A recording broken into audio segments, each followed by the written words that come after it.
Bismillahirrahmanirrahim. Hamdan wa syukran lillah. Salatan wa salaman ala rasulillah, amma ba'du.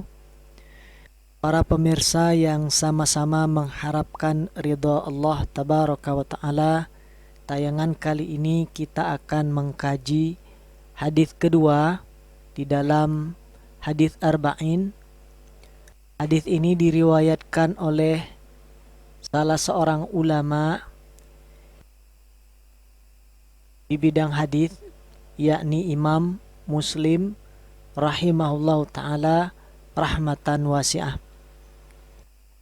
Mengenai Imam Muslim rahimahullahu ta'ala rahmatan wasi'ah, kita menemukan catatan penting dalam buku Atlasul Haditsin Nabawi. Dalam kitab ini disampaikan pada kita bahwasannya beliau ialah Muslim bin Al-Hajjaj bin Muslim Al-Kushairi An-Naisaburi rahimahullah.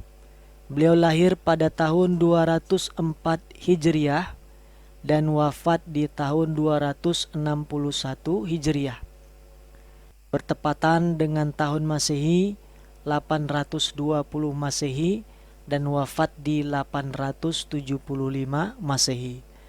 Lahir di wilayah yang namanya Naisabur. Kemudian juga disebutkan beliau rahimahullah ta'ala rahmatan wasi'ah melakukan rihlah ilmiah ke wilayah Hijaz, Mesir, Syam, dan Irak. Kitab beliau yang terkenal, bahkan mungkin di rumah-rumah kaum muslimin, di rak-rak buku mereka tersimpan kitab ini yang kita kenal dengan nama Sahih Muslim. Kitab ini memiliki jumlah hadis 3033 hadis. Ini jumlah bila mana hadis pengulangannya tidak dihitung.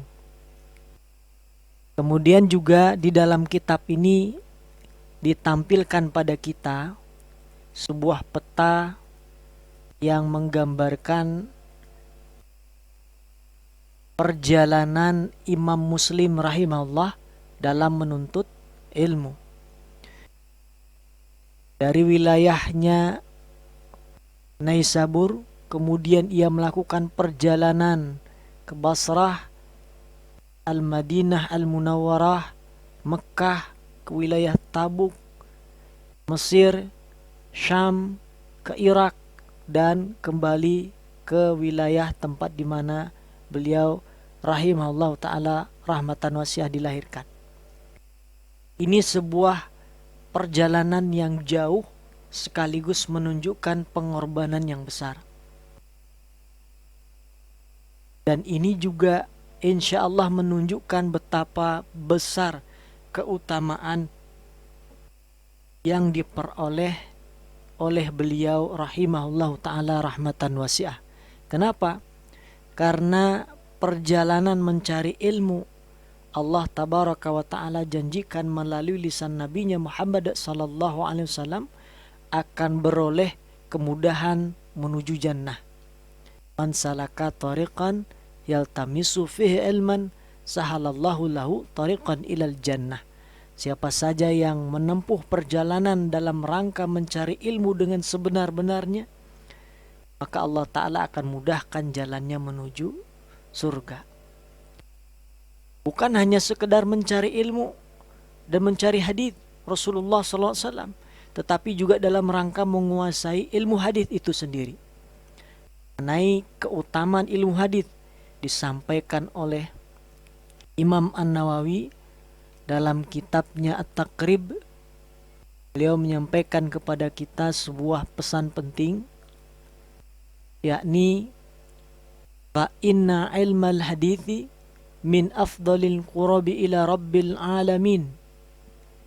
Sungguh ilmu hadis ialah medium yang paling optimal mempercepat proses pendekatan diri kepada Rabbul Alamin, Allah Tabaraka wa Ta'ala. Dengan ilmu hadis kita bisa mengetahui sunnah-sunnah Nabi Muhammad sallallahu alaihi wasallam.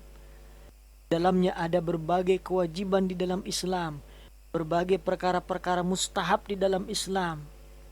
Dan juga dengan sunnah-sunnah itu kita mengetahui keadaan Nabi Muhammad sallallahu alaihi wasallam. Oleh karena itu, mudah-mudahan dengan mengetahui hal ini, kita termasuk yang mau untuk berupaya dengan ikhlas dan sungguh-sungguh mengikuti jejak alim ulama rahimahumullah, termasuk di dalamnya adalah Imam Muslim rahimahullah, dan mengikuti pesan-pesan penting dari mereka semua rahimahumullah ta'ala rahmatan wasi'ah. Kemudian kita kembali ke hadits arba'in. Di sini disampaikan kepada kita an Umar radhiyallahu taala anhu aidan, dari Umar radhiyallahu taala anhu qala, ia berkata. Umar di sini adalah Umar bin Al-Khattab radhiyallahu taala anhu, salah seorang sahabat Nabi sallallahu alaihi wasallam, sekaligus khalifah kedua di dalam kekhilafahan yang berjalan sesuai dengan metode kenabian, menegakkan Islam dan mengelola bumi dengan Islam. Khalifah Umar bin Al-Khattab radhiyallahu taala anhu adalah sosok seorang khalifah di antara khalifah-khalifah yang pernah ada di dalam sejarah, yang mampu berbuat adil sesuai dengan ajaran Islam kepada warga negara Islam, sekalipun ia adalah warga negara yang beragama selain agama Islam, dengan kata lain orang kafir dhimmi. Dari riwayat yang penting mengenai hal ini terdapat di dalam kitab Al-Amwal Syekh Al-Qasim bin Salam rahimahullah. Beliau mengisahkan pada kita kejadian yang dialami oleh Amirul Mukminin Umar bin Al-Khattab radhiyallahu taala anhu. Katakan, marra bi syaikhin min ahli dhimmati yas'alu ala abwabin nas.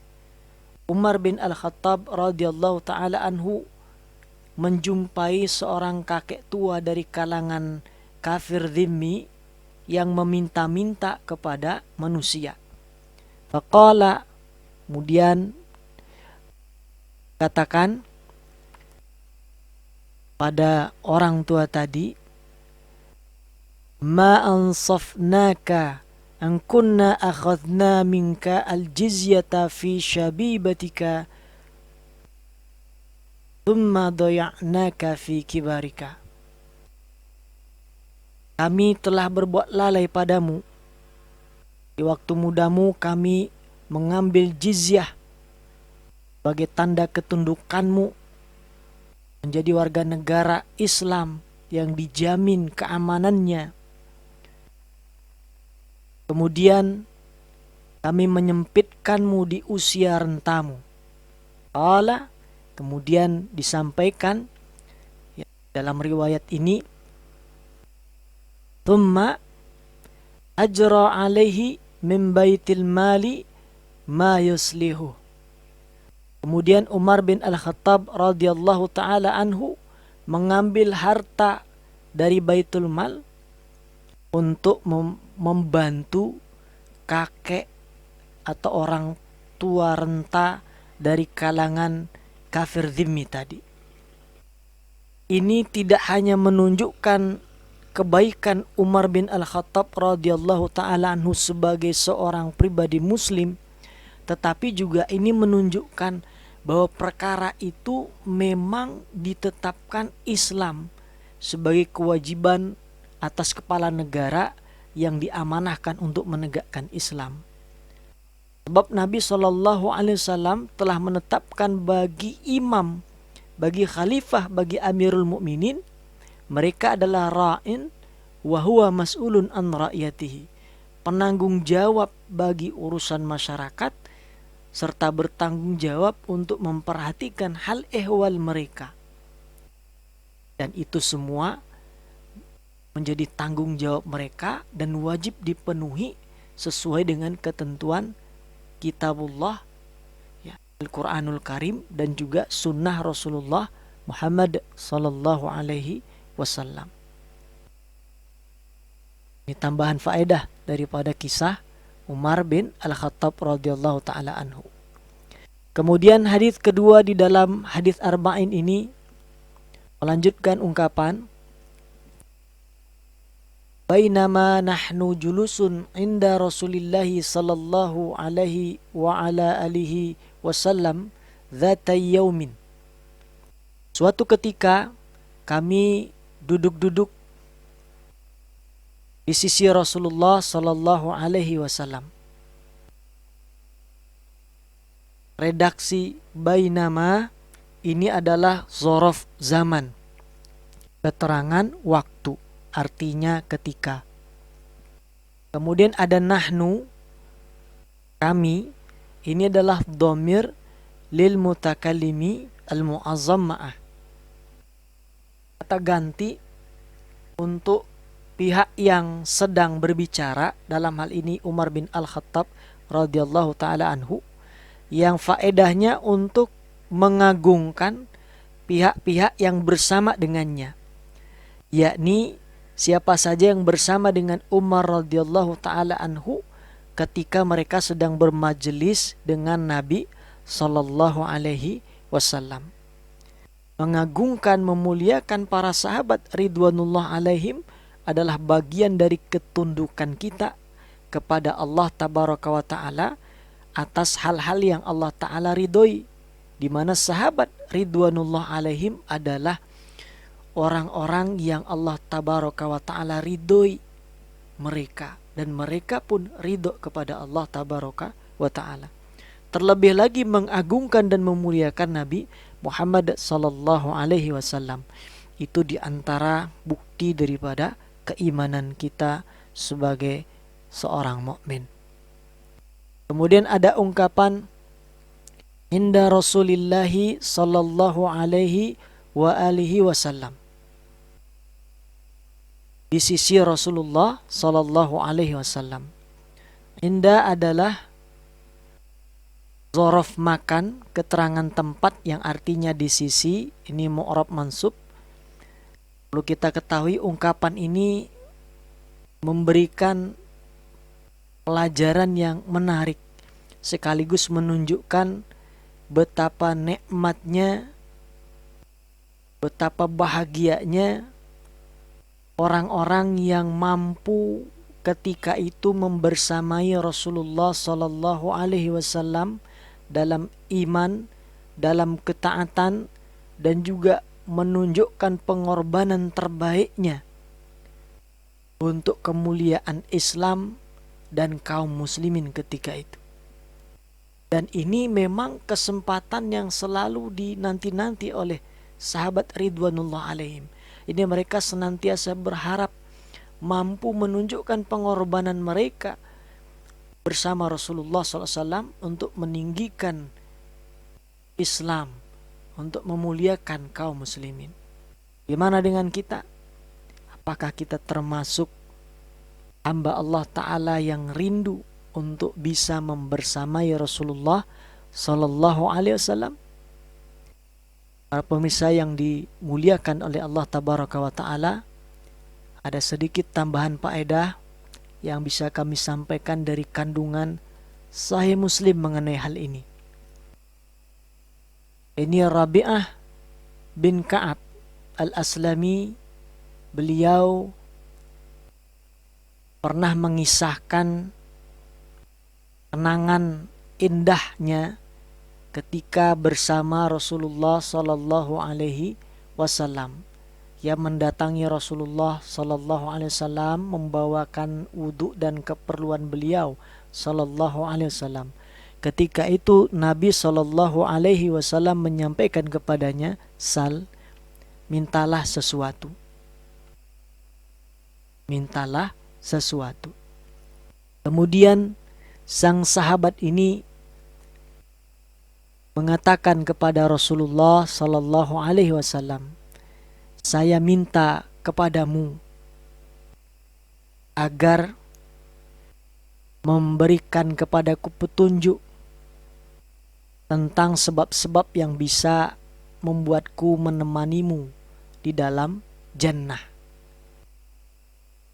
Ini ungkapan yang mengindikasikan sahabat ini tidak hanya ingin menemani Nabi SAW, tetapi di dunia, tetapi juga di jannah.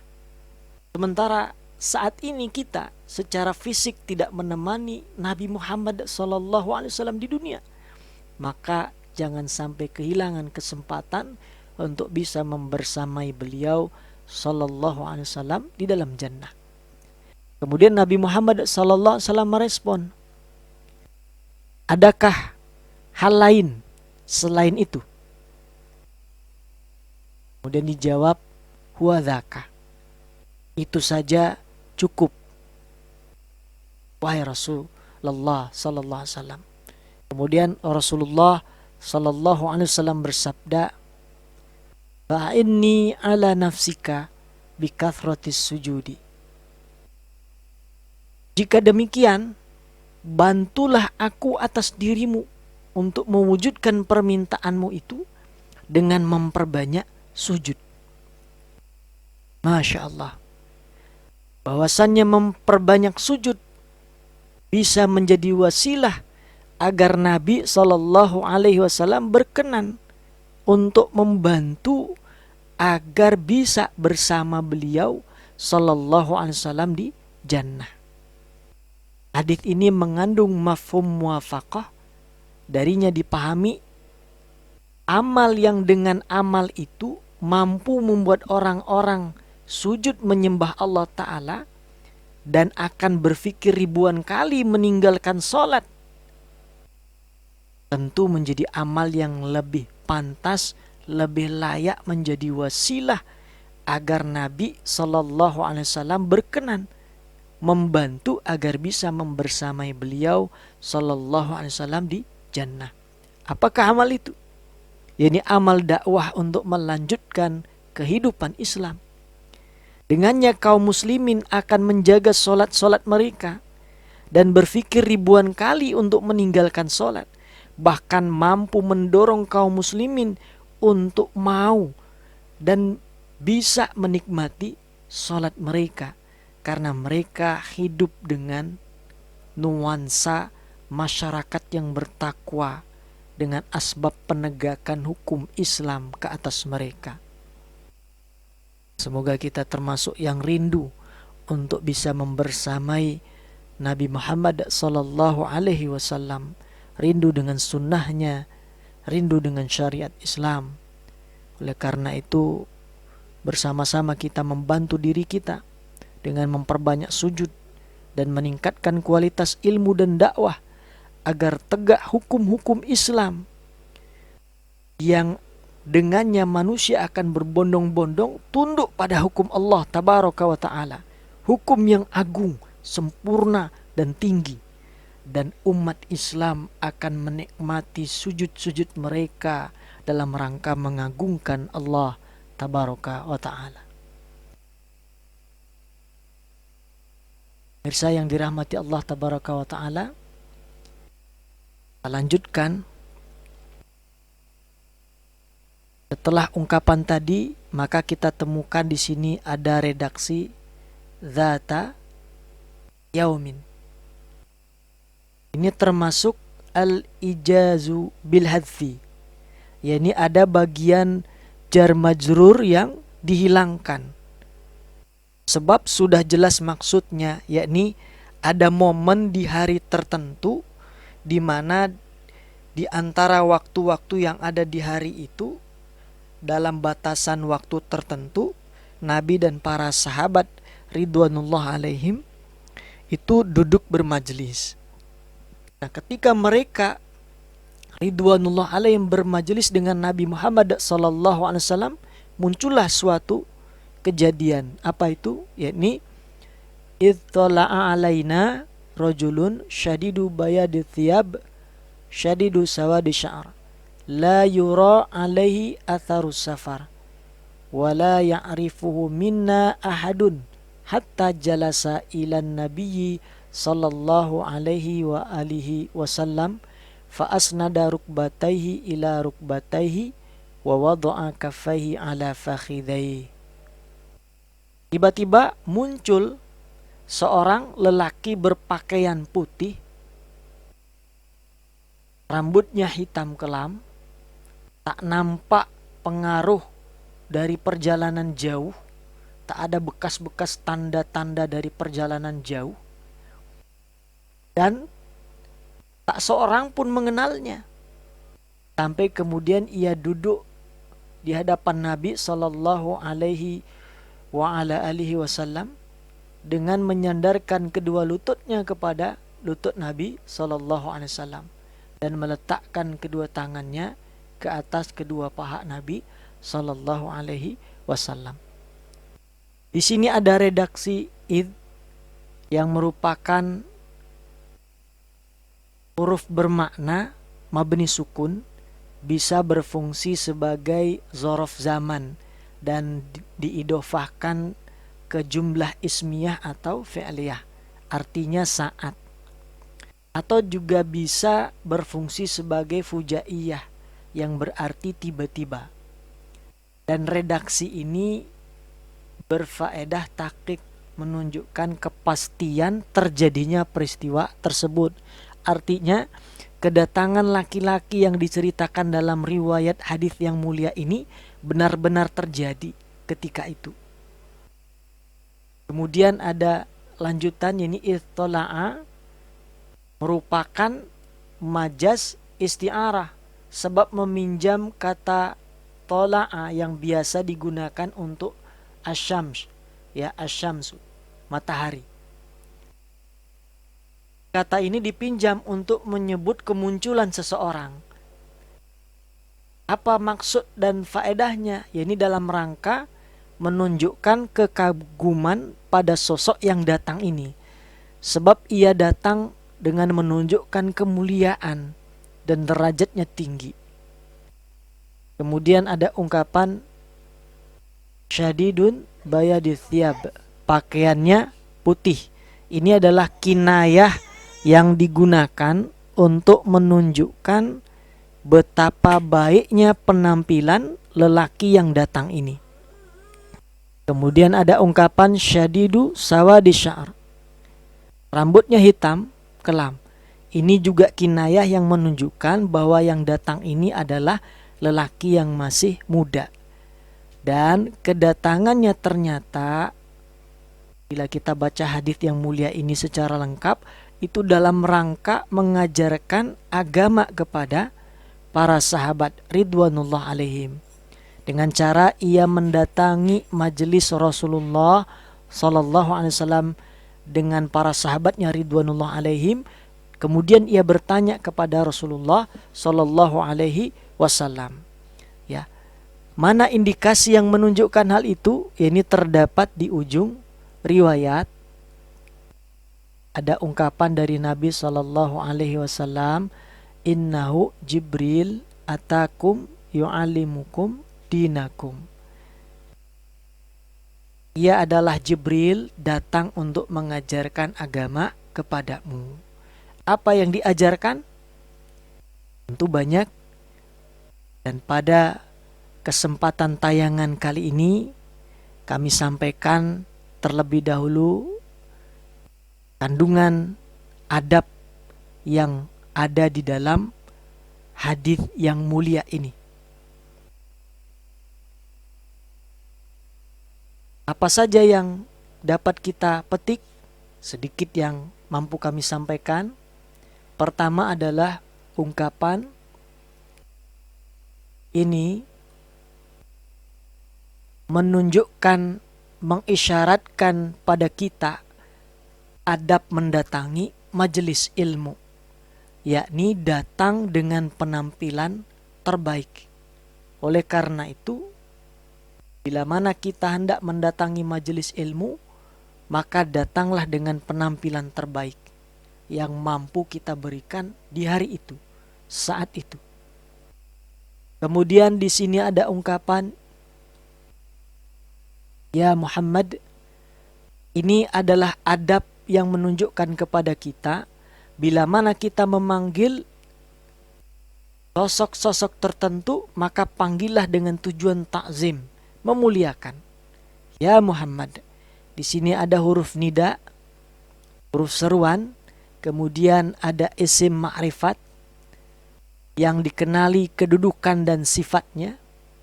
Maka bila mana isim ma'rifat didahului oleh harfun nida, maka faedahnya adalah litakzim, untuk mengagungkan atau memuliakan. Oleh karena itu, hendaknya kita memanggil orang-orang yang mencintai ilmu itu dengan panggilan yang memuliakan. Sebab Allah Ta'ala memuliakan orang-orang yang berilmu. Apatah lagi bila itu adalah orang yang memberikan ilmu kepada kita. Maka panggillah dirinya dengan tujuan untuk takzim atau memuliakan. Kemudian kita temukan di sini ada redaksi akhbirni anil Islam. Kabarkan kepadaku tentang Islam. Kemudian ada lagi redaksi akhbirni anil iman. Kabarkan padaku tentang iman. Akhbirni anil ihsan. Kabarkan padaku tentang ihsan. Kemudian akhbirni anis sa'ah. Kabarkan kepadaku tentang hari kiamat, dan seterusnya. Ini menunjukkan, mengisyaratkan pada kita mengenai adab bertanya, yakni bertanyalah dengan pertanyaan yang langsung menunjukkan maksudnya, agar pihak yang ditanyai tidak sulit mencerna maksud dari pertanyaan itu, dan yang ikut mendengarkan mudah menangkap pertanyaannya dan siap mendengar jawaban dari pihak yang ditanyai.